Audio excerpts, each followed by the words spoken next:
Welcome back to another episode of HudRod Automotive, where today the engine is going to be going in, or at least that's the idea, because we've only got a few more bits to do. I'm only here for a few hours, so we're going to try and actually get the engine situated on the engine mounts, and hopefully by that point Alex will be able to button a few bits up, and then we might just about be there. But yeah, literally only a few more bits to do. Engine start today might be a little bit optimistic, but Not sure about that. But this was only meant to be a clutch job, but we've done a lot more. So hopefully we can get it all back together. We've got the new belt tensioner over here, which is why we didn't put it in yesterday. And anything else before we get started? Let's not talk too much. I think that's about it, mate. I think that's about it. We got new belt, but you saw that already. New exhaust manifold gasket in there. And yeah, we're going to put the tensioner on. We're going to put the starter motor on first. And we're going to put the last bell housing bolt on.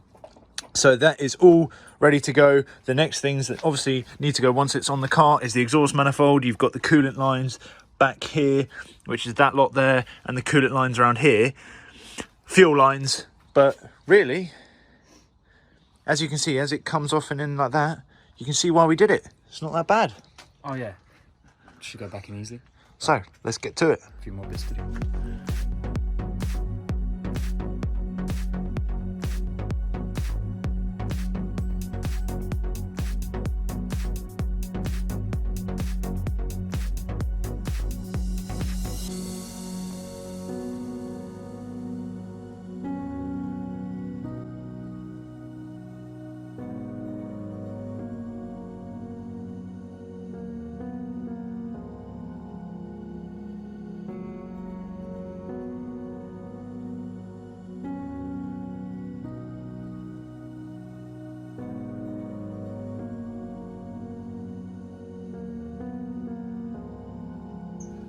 Okay, I apologise in advance if I get in the way of the camera, but engine is going in. Well, we think, we hope.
Anyone want to buy a Mini Cooper S? Never raced or rallied?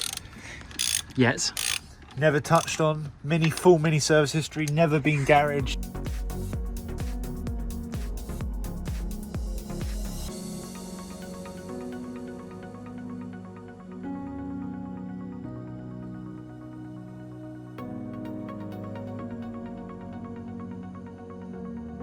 If anyone's actually made it this far in the video, because looking at our recent view count, I'm not sure many of you have. But if you have, let us know what kind of projects you guys have got going on. Not like we need any more, but it would be quite interesting to see, you know, if we're the only weird people doing this kind of stuff in England. Well, that's Because compared to America, there's so many projects and this, that, and the other. Or so that you see, I guess. Yeah. But even when I go on Reddit and stuff, like, it's always from America. For sure, there's a lot less of a culture of it here, and I think there's more of a bad look to the culture in this country, if you know what I mean. Yeah. I think it's a lot more like socially accepted over there. I think it depends on the county as well. Well, maybe up north here as well. You know, I'm in a bit too much of a residential neighbourhood for this sort of shit. Well, she's in. She's in. So now, basically, Cameron's going to leave me to do this all on my own. Well, yeah, basically I've got to go quite shortly, so that's why we tried to get this in when I was still here, because obviously this is really the two-man stuff. And now I've basically got to put everything else on. That heat shield here went around the starter motor, and we were just trying to figure out how that went. And then I left it on the side and said, okay, well, I was just thinking I'd be able to put it on when it's in the engine, but I should have left it where it was, and it was left there for a reason. Because now, no matter how much I tilt the engine or move it around, I can't get it in because the exhaust is in the way. So I've come to a predicament because Cameron's no longer here. Cameron is now upstairs. So I can't use him to get the engine back out. And so I think I'm going to have to take the exhaust, the other side of the exhaust off to do it, which can cause its own problems. But I don't see any other way of doing it. Yeah, one of those things that definitely could have been avoided, but I'm lucky I caught it now and not later once I've done everything. So I'm going to do the exhaust now, and then I'm going to try and tidy up the back of the engine a little bit, start there and carry on from there. So if I encounter anything else, because the front of the engine, not so bad. Very easy to access everything, so not so worried about that.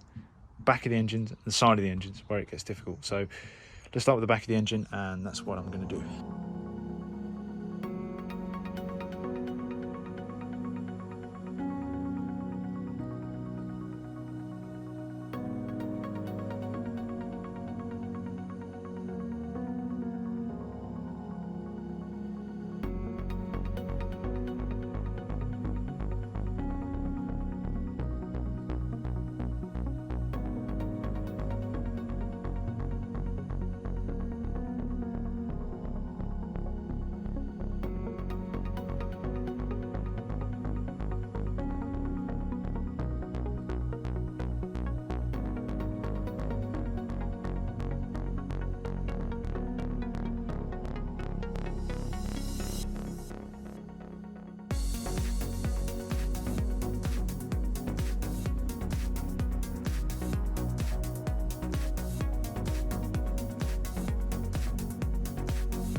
Right, okay, so here's the situ.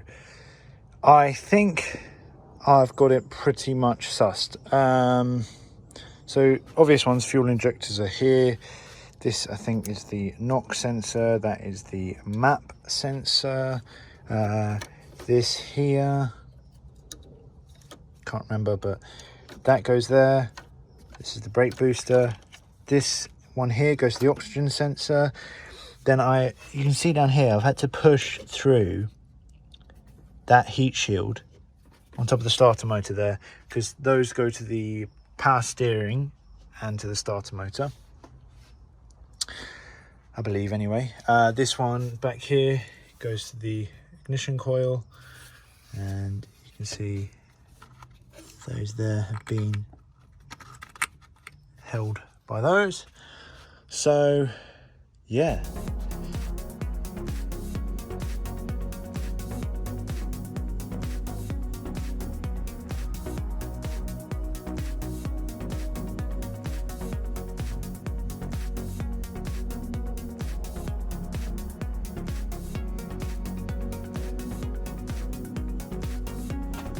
Okay guys, so since the last clip you saw, it was actually a different day. And this car is proving more difficult to put back together than obviously it was to take apart. And some of the things annoying me, I'm going to show you now. A lot of those last clips are going to be cut down quite a lot, because I'm afraid it's just kind of boring footage really. I've just been plugging stuff back in where I can, and kind of putting it all back together, but can't really get you the best angles to do so. But let me show you some of my failures or some of my hiccups I've had along the way. So let's start at the bottom of the engine. We've got the alternator and the AC still to go on there, station to go on there. This kind of stuff is all good. The fuel lines are now on, like I said earlier. Now down here, you can see I've got shift cable 1, it's not on there yet, and shift cable 2 over there. Now the first one, so you can see there, that's the first one, that is in just fine, and it went in very easily. And you can see the second one, it's still up pretty high and not in properly. And they, as you can see on the first one, it got these silly bunny ear kind of design where you push it past the point and then it clicks in. But without that, I can push it all the way in just fine. But because it adds just a bit of resistance, I just, with all of my strength, I just cannot push in that shift cable. And to make matters worse, it is way up over there, because we've only got the front jacked up, not the rear jacked up, so the engine's kind of, instead of being like this, it's kind of like that. So that's causing its own issues as well. And the other thing that's causing me issues as well is all of these hoses back here are just causing me a bit of a nightmare to put them back on. I managed to do the cooler hoses in there, but so far the rest of it is causing me quite a bit of aggravation. And as you can see, there's no real filming that can be done all the way down there. It just looks like a bit of mumbo jumbo, but you can actually see that I've got the oil pressure sensor in, and all the starter motor stuff. That was really annoying as well, because I had to, they just didn't want to go on, and there's this heat shield underneath the exhaust there, which all the wires go through. I don't know if you can see it. No, there's no way of really, you can see it just there, maybe. See all those wires? They go under that heat shield there, so they don't get burnt by the exhaust, but then obviously they all get bound up and tight and make it really difficult to put them on where they need to go and route them properly. So the majority of the stuff is done. I might jack up the back of the car to make my life a little bit easier. So I've just finished all the coolant hoses back there, and all the coolant hoses are now connected. Well, apart from obviously the radiator and all that other stuff now. Still messing around with that shift linkage, but I'm going to give that a rest for a second.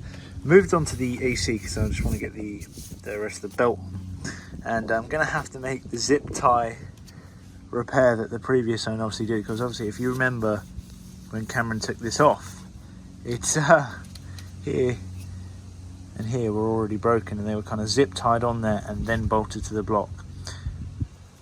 I mean, it's kind of dodgy, but we do also have this here that's holding it in, so, and it should pinch both sides to the block, so it should be okay. But yeah, definitely not ideal. So I have got them on there now, and it looks like it's actually going to work all right. I mean, the previous owner actually drilled this hole and this hole here that the zip tie goes through. So, you know, it's already made it for me. And yeah, the bolt goes through nice, and once it pinches that, it's kind of all going to stay together anyway, so I think it'll be fine. I think it'll be fine. It was fine before, so the AC was working nice and fine, and AC is not the most important thing, but definitely something we're probably going to try and replace in the future, but not right now. So AC and alternators all plugged in and done up now. It seems like this one has been rounded out on the thing that holds the sensor. I put some washers on there to spread the load over the broken things, and then there's a pinch bolt there. Okay, so I know that was a bit of like an update heavy video, but unfortunately with these kind of things you can't really see exactly what I was doing. But let me just quickly put it past you. So I kept on thinking that, you know, I had all this left to do, but realistically that's what I've got left to do, which you're going to see next episode. But I'm going to finish this one off here. I've just finished doing the exhaust manifold. So the exhaust manifold is now all bolted up. It just needs the heat shield. There's two heat shield bolts are over there. The alternator and the AC have been done up. You can't see them now because I've zip tied this. All the hoses are now connected. The shift linkages down here are now connected. That's just the intercooler. And the engine's still moving like this because of the dog bone mount. But the dog bone mount doesn't go on until the drive shafts go on. So the last plug to plug in is the power steering cooler. And then all the plugs are plugged in. So let's just go from there. Get the fluids in, get the oil, get the gearbox oil in, get the coolant in, start her up, go for a test drive. Hopefully we'll be able to do that tonight, but for you, that'll be the next video. If you like this content, please like, please subscribe. Anything you can do, let us know what you want to see more of. More reviews are coming. Until next time, well, I don't know what until next time, I never do, but have a good, buy one of these. They're quite good actually.